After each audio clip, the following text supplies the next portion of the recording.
Religious corporation. So again, sa US to US corporate setting to. Ito yung mga corporation na under the law, naka-incorporate sa law. Kumbaga dito sa Pilipinas, yung mga ahensya ng gobyerno ay nabuo dahil sa isang Republic Act. So ganun din yung religious corporation.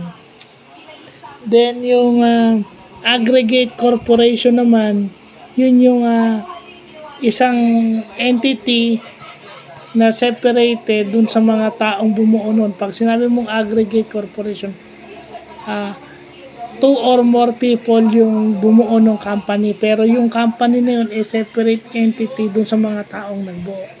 So yun yung aggregate corporation.